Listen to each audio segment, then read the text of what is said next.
Deux chiffres se heurtent à Galgouli. 0 hier, 74 000 passages aujourd'hui, comme si une ligne oubliée s'était brusquement remplie. Ce bond brutal transforme un no man's land poussiéreux en frontière mesurable, sous un soleil où la lumière compte soudain autant que les données.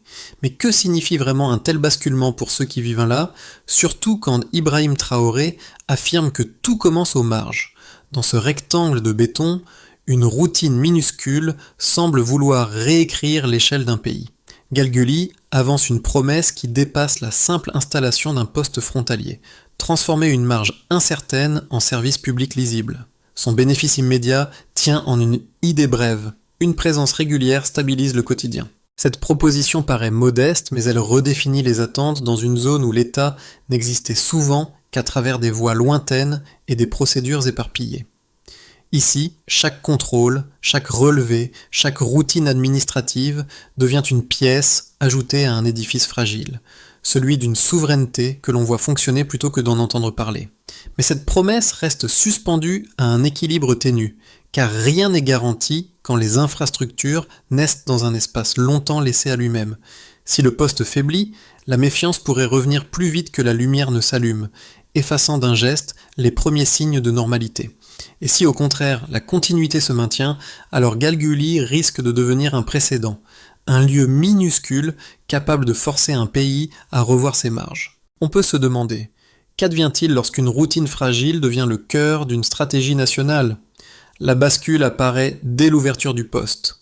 74 000 passages enregistrés en un mois, là où les registres d'hier affichaient littéralement zéro. Un second indicateur renforce cette rupture, une baisse de 37% des incidents frontaliers dans la zone sud-ouest. Preuve que la présence régulière modifie les comportements plus sûrement que les patrouilles irrégulières. Ces deux mesures, simples mais inédites, révèlent la vraie nouveauté de Galgouli. Non pas une frontière plus dure, mais une frontière mesurable, où les flux humains cessent d'être une rumeur. Pendant des décennies, la zone n'était qu'un vide administratif. Pistes effacées par le vent, registres froissés, radios qui se brouillaient dès que l'on s'éloignait du centre. Les habitants, les marchands, les transporteurs et les groupes armés traversaient ce couloir sans laisser d'empreinte, alimentant une économie parallèle qui rendait tout contrôle illusoire.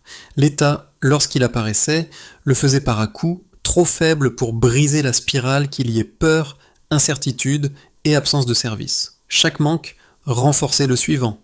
Moins de contrôle signifiait plus d'opacité nourrissait les abus, et ces abus fragilisaient encore davantage la présence institutionnelle. C'est ce cercle que Ibrahim Traoré affirme vouloir interrompre en rappelant que la souveraineté commence par les marges avant d'atteindre le centre. À Galgouli, cette doctrine prend une forme matérielle. Les scanners biométriques remplacent les cahiers déchirés, les panneaux solaires fournissent eau et lumière, les données quotidiennes supplantent les rumeurs. Le poste ne se contente pas de filtrer le passage. Il installe une routine, et c'est cette routine qui change la texture du lieu. Les habitants découvrent un bâtiment qui ne disparaît pas au coucher du soleil. Un uniforme qui revient chaque matin, une file d'attente qui se forme sans inquiétude. Petit à petit, l'atmosphère se modifie. La frontière, jadis invisible, devient un repère. Et dans cette transformation, une idée longtemps théorique devient vérifiable. Lorsqu'un État tient chaque jour au même endroit, même discrètement, il recompose la relation avec ceux qui l'entourent. Pour saisir ce que Galgouli change réellement, il faut suivre ceux qui vivent à quelques mètres des panneaux solaires. Bernadette Cambiré, vendeuse de fruits et mère de 4 enfants, raconte qu'il n'y a pas si longtemps, l'État n'existait qu'à la radio. Aujourd'hui, elle remplit chaque matin des bouteilles d'eau venues du forage, alimentées par le poste, un geste devenu si régulier qu'il ressemble désormais à une certitude nouvelle. Pour elle, la transformation tient en 3 mots, lumière, paix, routine. Une trilogie banale ailleurs mais décisive ici. À quelques pas, un ancien officier observe les passages avec une retenue marquée. Il explique que lorsqu'on sert, on est enfin vu, résumant en une phrase la modification subtile qui se joue depuis l'ouverture. Les scanners biométriques ne sont pas qu'un dispositif technique. Ils incarnent la possibilité d'être reconnus, comptés, intégrés à un système qui ne se contente plus d'improviser. Ces récits individuels ancre dans le réel ce que Ibrahim Traoré tente de formuler au niveau national, une souveraineté de proximité, mesurée par les gestes répétitifs plutôt que par les annonces. À Galguli, l'effet psychologique arrive avant le reste. Un bâtiment qui reste ouvert change la perception avant de changer la sécurité. Les marchés reprennent un rythme, les transporteurs s'arrêtent sans crainte excessive, les restauratrices retrouvent des clients réguliers. Le territoire cesse de fonctionner comme une zone grise et recommence à produire des repères. Chaque journée tenue sans interruption crée une couche supplémentaire de confiance et c'est cette accumulation discrète qui structure le véritable impact du poste. Au bout du compte, une question domine. Quand la routine tient, que peut encore vaciller ? Tout commence le 15 juillet 2023. Une chaleur écrasante. Une file hésitante devant un bâtiment neuf. Le bruit sec des scanners biométriques remplace les salutations approximatives. Les soldats se tiennent au soleil, les ingénieurs ajustent les câbles, les habitants observent. Rien de spectaculaire, rien de théâtral. Juste un protocole précis. Contrôler, enregistrer, laisser circuler. Cette simplicité tranche avec des années d'improvisation et d'absence. Les mototaxis, habitués à traverser sans être vus, doivent montrer leurs identités. Les commerçants consignent leurs marchandises. Les familles venues du Ghana comprennent que la frontière ne se franchit plus en silence. La routine s'installe vite.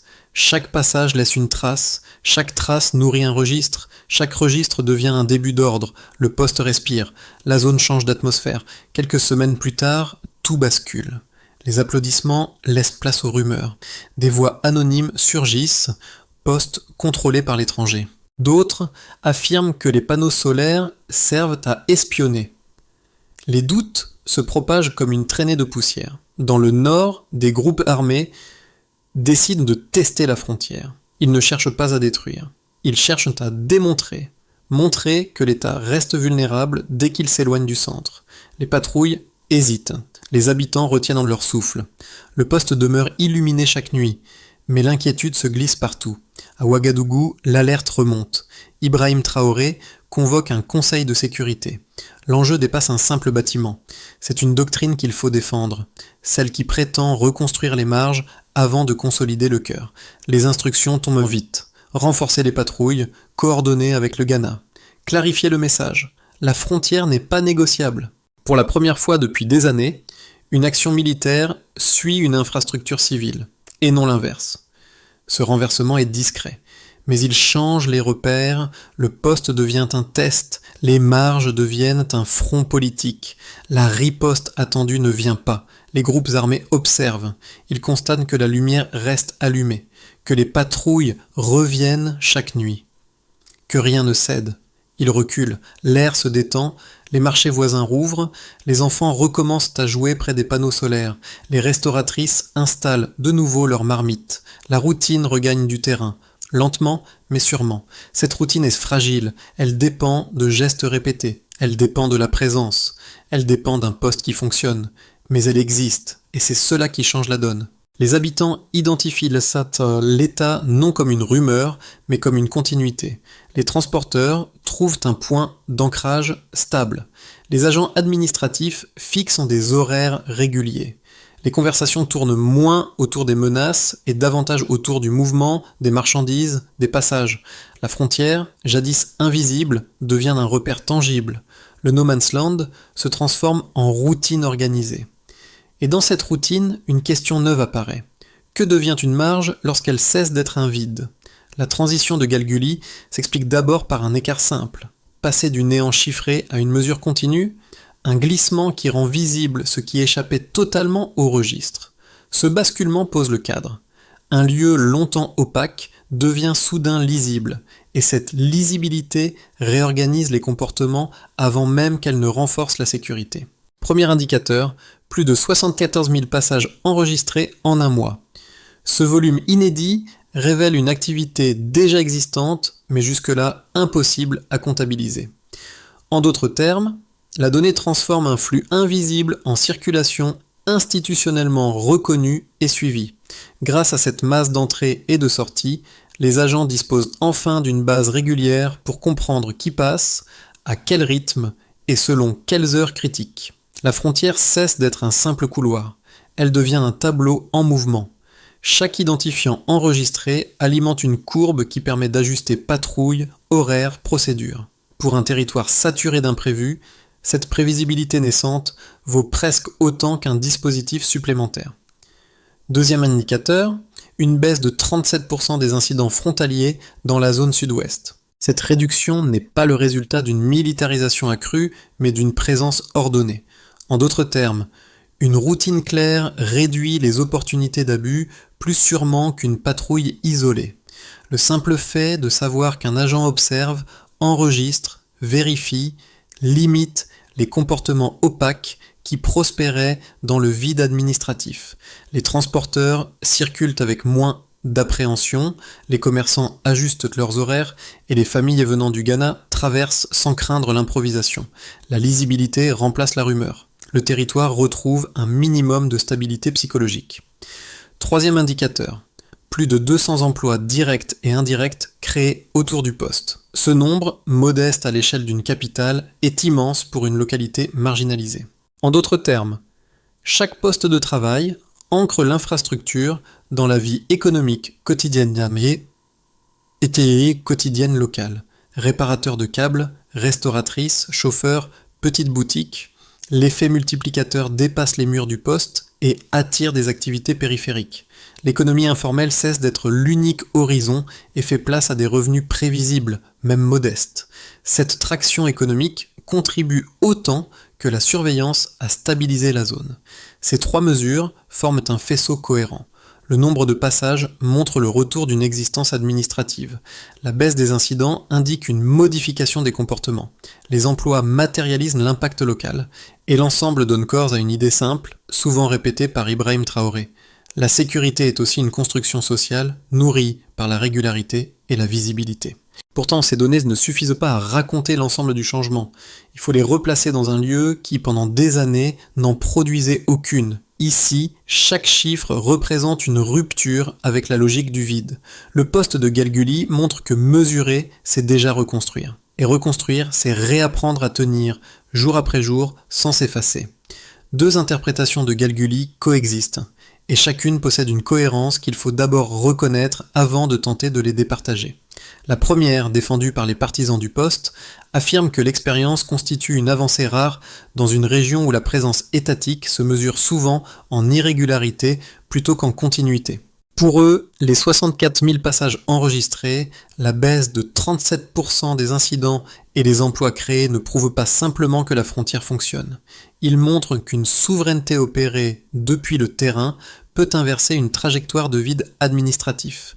Dans cette lecture, les données quotidiennes remplacent les rumeurs fragiles et la stabilité se construit par des gestes répétés.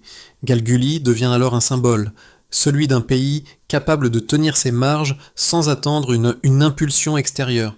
La seconde lecture, défendue par les critiques, n'annule pas ces résultats, mais en nuance la portée. Elle rappelle que l'infrastructure repose sur des financements extérieurs, Allemagne, Japon, OIM, et que cette dépendance n'est pas anodine. Selon cette perspective, la modernisation n'élimine pas l'influence internationale, elle la déplace. Les panneaux solaires, les scanners biométriques et les formations techniques seraient autant de leviers qui, sans être coloniaux, maintiennent une forme d'interdépendance structurelle. Le poste serait alors un laboratoire, burkinabé dans son fonctionnement quotidien, mais international dans ses fondations, et cette dualité modifierait l'interprétation de sa réussite. Pour évaluer ces deux thèses sans les caricaturer, il faut revenir aux faits. La gestion opérationnelle du poste est assurée par des agents locaux. Les données sont stockées à Ouagadougou. Aucun drapeau étranger ne signale une tutelle visible. Ces éléments affaiblissent l'idée d'une dépendance totale. Mais inversement, sans les bailleurs, ni l'énergie solaire, ni les systèmes biométriques n'auraient vu le jour si rapidement. La souveraineté, ici, ne se mesure donc pas en termes absolus, mais en trajectoire. Coopérer sans se soumettre, apprendre sans déléguer l'essentiel. C'est précisément ce que Ibrahim Traoré tente d'articuler. Galguli ne tranche pas entre indépendance et appui extérieur. Il montre un entre-deux mesurable, fragile, mais réel. Un espace où l'État construit sa présence, tout en assumant les outils qui lui permettent d'exister. La bascule commence ici. À ce stade, Galgouli n'est plus seulement un prototype posé au bout du pays. Il devient un point d'observation où la régularité quotidienne raconte plus que les discours. Les scanners biométriques tournent sans interruption, les panneaux solaires maintiennent l'eau et la lumière, et les routines administratives se déroulent comme si elles avaient toujours existé. Cette continuité, si modeste soit-elle, modifie la manière dont le territoire s'organise autour du poste. La frontière cesse d'être un creux pour devenir une ligne qui tient. Une scène résume cette nouvelle phase. Au lever du jour, une file d'habitants attend pour récupérer de l'eau, tandis qu'un agent vérifie des documents venus du Ghana.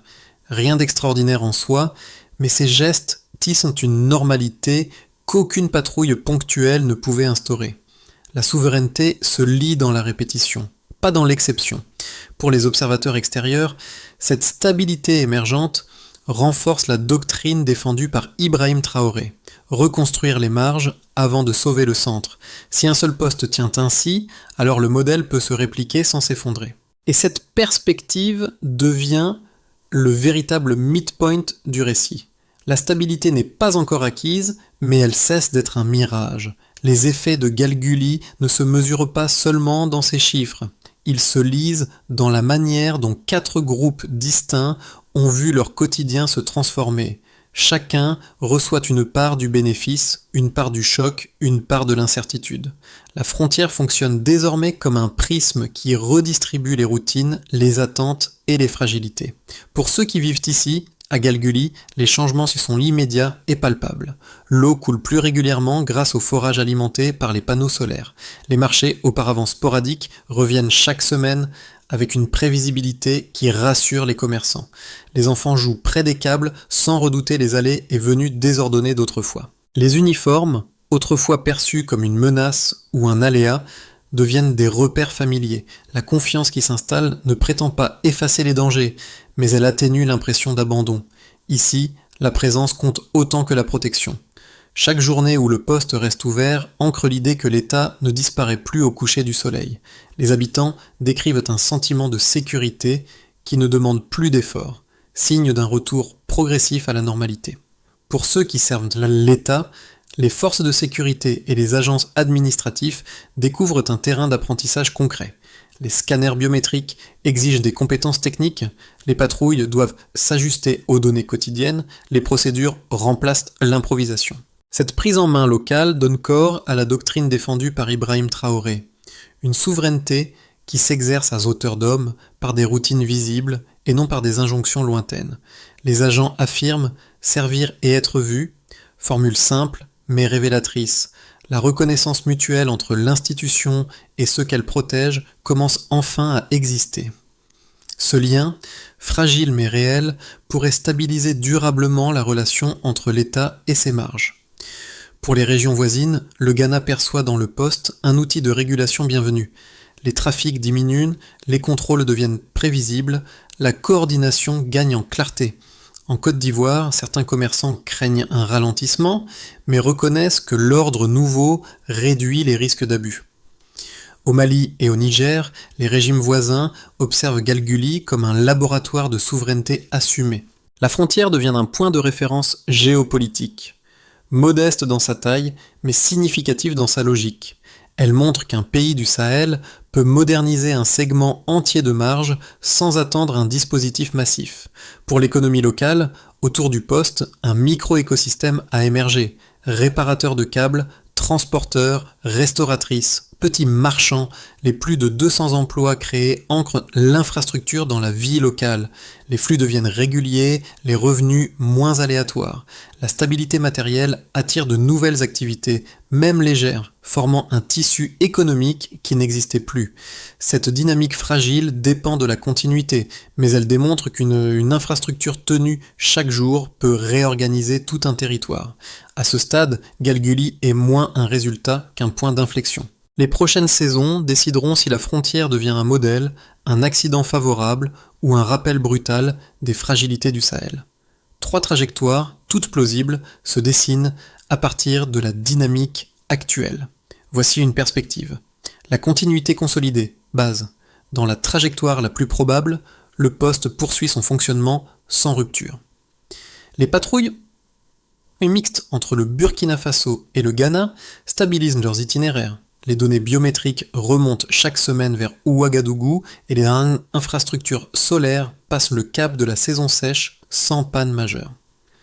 Ce scénario transforme Galgouli en première pierre d'un réseau naissant. Dola, Madouba ou Yandéré pourraient reprendre la même combinaison. Énergie solaire, formation locale, supervision nationale. Rien de spectaculaire, mais une consolidation progressive. Un modèle qui s'installe en silence. Voici une perspective. La réussite amplifiée, optimistique. Dans la version la plus favorable, Galgouli devient une référence régionale. Le Mali, le Niger ou la Guinée s'inspirent du dispositif pour intégrer contrôle et développement dans leurs marges. L'Union africaine cite le poste comme exemple de souveraineté démontrée et les partenaires européens adaptent leur posture, préférant accompagner plutôt qu'imposer. Dans ce climat, la doctrine défendue par Ibrahim Traoré, reconstruire les marges avant le centre, acquiert une légitimité nouvelle. Le Burkina Faso ne suit plus un modèle, il en propose un. Ce basculement, rare dans le Sahel, donnerait au pays une visibilité inédite sur le continent. Voici une perspective. La fissure symbolique, worst. Le scénario le plus fragile repose sur un seul incident. Une attaque ciblée, une panne prolongée, une infiltration numérique. Une rupture de quelques heures suffirait à fissurer la confiance encore jeune. Les bailleurs suspendraient leurs appuis, les projets de duplication seraient gelés, les habitants reviendraient à l'incertitude. Le choc serait d'abord psychologique. La lumière qui s'éteint une fois remettrait en cause tout le récit construit depuis l'ouverture. Dans un espace où la stabilité dépend du rythme quotidien, la moindre discontinuité peut devenir un précédent négatif. Une suggestion de réflexion. Dans les trois cas, une même règle s'impose. Considérez la souveraineté comme une trajectoire, non comme un état. Une frontière ne tient que si sa routine tient, et Galgouli teste cette idée en temps réel, fragile, mesurable, décisive. Pour comprendre ce que représente réellement Galgouli, il faut quitter un instant les chiffres et regarder comment l'expérience résonne auprès de ceux qui l'observent, qu'ils soient proches ou lointains. Car une frontière ne change pas seulement un territoire, elle modifie la manière dont on imagine un pays. Du point de vue individuel, pour un habitant qui marche chaque matin vers le forage, l'enjeu n'a rien d'abstrait. Voir la lumière rester allumée, présenter une carte d'identité à un agent qui connaît son nom, s'aligner dans une file où chacun attend son tour. Ces gestes simples témoignent d'un retour à une forme de normalité qui semblait hors de portée. Chaque routine accomplie sans heurts efface un peu de la fragilité ancienne. Ici, la souveraineté se ressent avant de se comprendre. Du point de vue collectif, pour la communauté, le poste crée une cohésion nouvelle. Les marchés reprennent un rythme, les rumeurs perdent de leur pouvoir, les trajets deviennent prévisibles. Le sentiment partagé que la frontière vit circule d'un village à l'autre. Cette phrase, prononcée sans emphase, traduit une transformation profonde.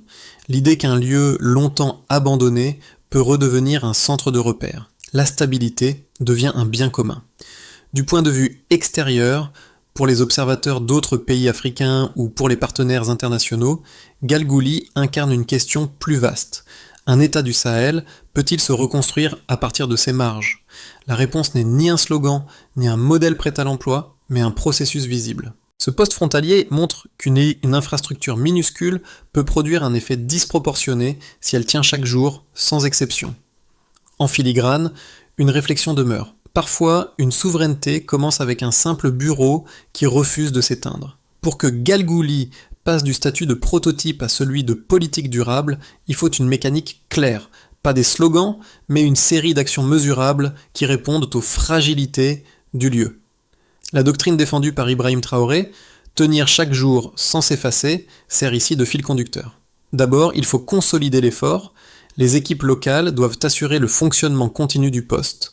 Maintenance solaire, suivi des scanners biométriques, relevés de données hebdomadaires. Objectif simple, 0 interruption non planifiée pendant 30 jours consécutifs. Cet indicateur minimal mais décisif constitue la base d'une confiance stable. Ensuite, il devient nécessaire de répliquer ce modèle. Le ministère de la Sécurité identifie déjà plusieurs sites, Dola, Yendéré, Madouba, et d'autres marges effacées par les années d'abandon. Chaque nouveau poste doit reprendre le triptyque énergie solaire plus biométrie plus emploi communautaire. Indicateur. Ouverture de 4 postes pleinement opérationnels dans les 12 prochains mois. Il importe aussi d'encadrer ce fonctionnement. Un audit OIM vérifie la protection des données, la qualité des procédures et l'usage non abusif du contrôle. Le gouvernement publie ses rapports pour renforcer la transparence. Indicateur. Aucun incident grave de gestion des données. Il faut également ancrer cette présence. La sécurité doit devenir une routine visible, un bureau ouvert, une lumière stable, un agent reconnaissable. Test d'efficacité. Les habitants déclarent en se sentir en sécurité sans y penser. Enfin, il reste à relier les marges. Burkina Faso, Ghana et Côte d'Ivoire doivent mettre en place des corridors conjoints, des échanges de données non nominatives et des patrouilles coordonnées. Indicateur. Baisse continue des incidents transfrontaliers dans les 3 zones concernées. En somme, une frontière tient lorsqu'elle s'entretient, méthodiquement, patiemment, sans rupture. Ce récit pourrait se perdre dans les chiffres, les protocoles et les scénarios. Mais pour comprendre ce que Galguli représente vraiment, il faut revenir à l'image la plus simple, celle qui traversait déjà le P4. Bernardette Cambiré, alignant ses bouteilles au bord du forage solaire. Chaque matin, elle remplit l'eau sans hésiter, comme si le poste avait toujours été là. Dans ce geste, à peine perceptible, se concentre l'idée d'une souveraineté qui cesse d'être une abstraction pour devenir une habitude. Les câbles solaires vibrent faiblement. Les uniformes saluent, les enfants jouent à l'ombre du drapeau. Rien d'héroïque, rien de spectaculaire.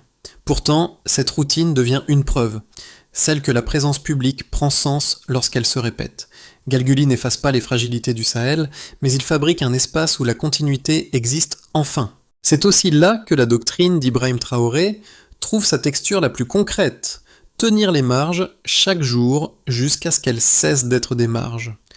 Et dans le silence du matin, devant le forage, cette conviction semble presque évidente. Ce qui change un territoire commence souvent par une routine qui ne s'éteint pas. En somme, la stabilité naît d'un geste répété. Galguli raconte l'histoire d'un lieu minuscule qui a réappris à respirer, non par un geste spectaculaire, mais par une continuité tenue chaque jour. Cette frontière, longtemps réduite à une ligne floue, devient un symbole discret, celui d'un État qui cherche à reconstruire ses marges en s'appuyant sur la routine plutôt que sur la rhétorique. Et si cette expérience retient l'attention, c'est peut-être parce qu'elle éclaire quelque chose de plus large que son propre périmètre, la manière dont une communauté retrouve confiance quand les gestes les plus ordinaires cessent d'être incertains. Il reste pourtant une question ouverte, qui dépasse Galguli. Qu'est-ce qu'une frontière aujourd'hui, dans un Sahel où l'espoir se fabrique autant dans la lumière d'un panneau solaire que dans la présence d'un uniforme patient? Si vous souhaitez poursuivre ce fil, explorez d'autres marges, d'autres expériences, d'autres territoires où la routine transforme le réel, la discussion reste ouverte. Les récits de stabilité naissent rarement d'un seul lieu, mais ils commencent toujours quelque part.